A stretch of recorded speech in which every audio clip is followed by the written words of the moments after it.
लंकान से चरण कर निवासा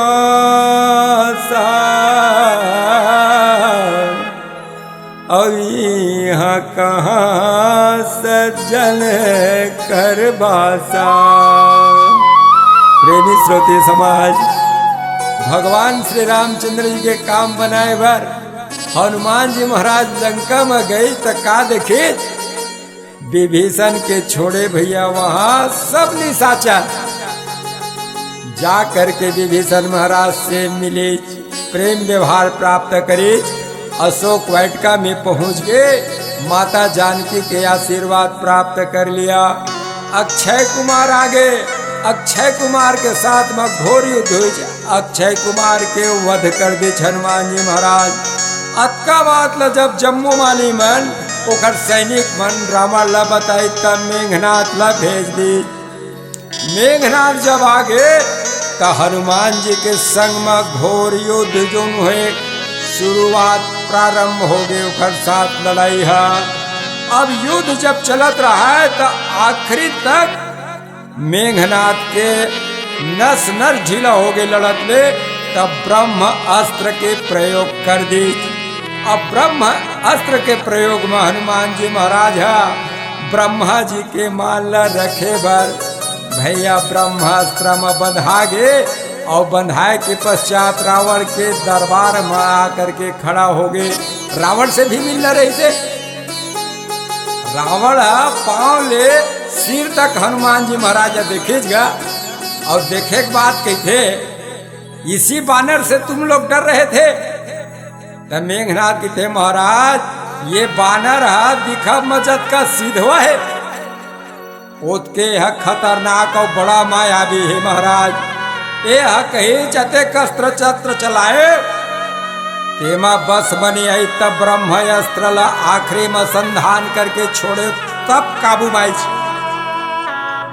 रावण के थे कसरे बानर तय काखर बल मत उत्पात करे, अशोक वाटिका ला लूट देज, तोड़ देज, फोड़ देज, सैनिक मला मारे, हमर बेटा अक्षय कुमार के वध कर देज।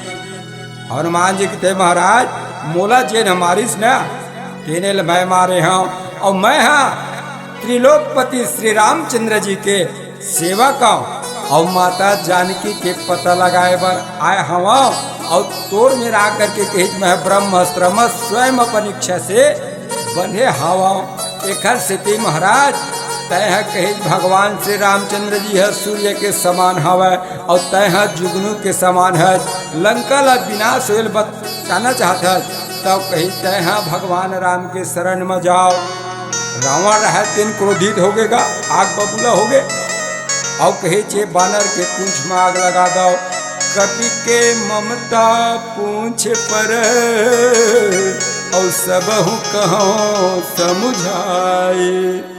कपि माने बानर, ओखर ममता कही प्रेम पूछी में थे, पूछी जला दो। आदेश के पालन हो, जम्मो राक्षस घर ले भैया कही कपड़ा तेल में बोरे बोरे और पूछी में बांधत गए और भंग ले आगी लगा दी हनुमान जी महाराज की पूछी में। जय सिया राम के ब्रह्मास्त्र से भगवान हनुमान जी मुक्त हो गए और जा करके छत में कूद के चढ़ गए, खिड़की में, दरवाजा में, पिलर में, पर्दा में भंग भंग भंग भंग आगे लगा दे और पूरा लंका रहे तीन भर भर जले लगे। केवल विभीषण महाराज के घर बाँचे रहे। प्रेम से बोल बजरंग बली महाराज की जय। कैसे डंकला हनुमान जी लंका में बजाई, ओला ये भजन में पन्ना लाल के माध्यम से श्रवण पान करो। प्रेम से बोल शंकर भगवान की जय।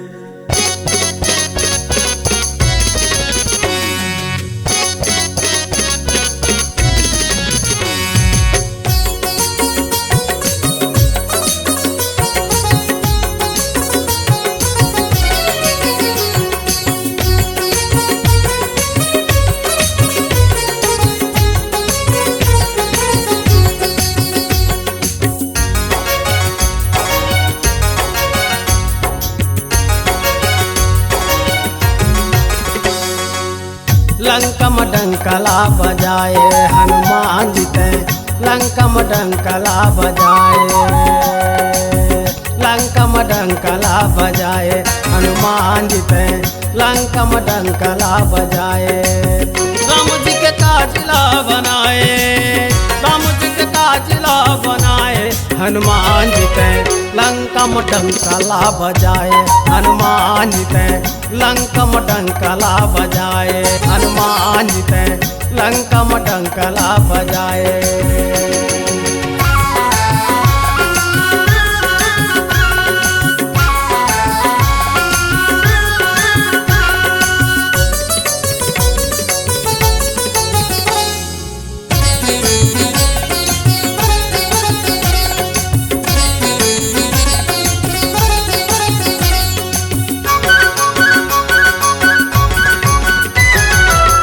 लंकापुरी माँ जाए, माई संदेशा लाए, सागर पार हो जाए, छिन भर लौट आए। लंकापुरी माँ जाए, माई संदेशा लाए, राम जी के भगत कहाए, हनुमान जी ते लंकम डंकला बजाए, हनुमान जी ते लंकम डंकला बजाए।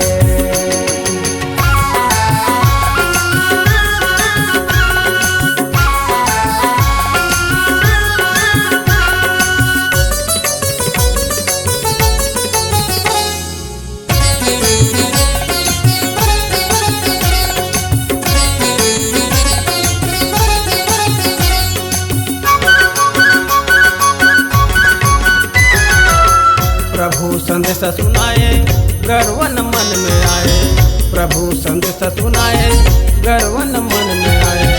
पल भर आए जाए, हरि के काम आए, वीर महावीर तय कहाए, हनुमान जी ते लंकम डंकला बजाए, हनुमान जी ते लंकम डंकला बजाए।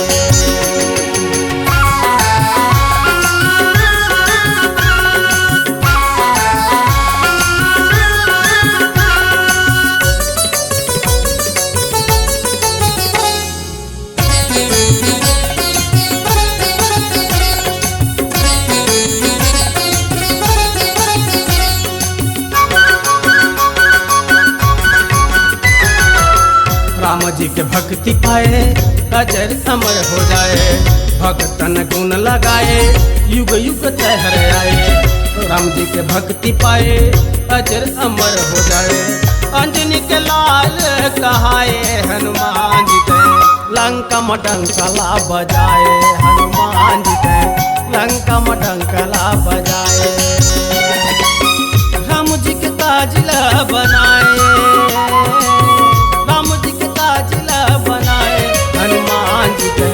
लंकम डंकला बजाए, हनुमान जी ते लंकम डंकला बजाए, हनुमान जी ते लंकम डंकला बजाए, हनुमान जी ते लंकम डंकला बजाए।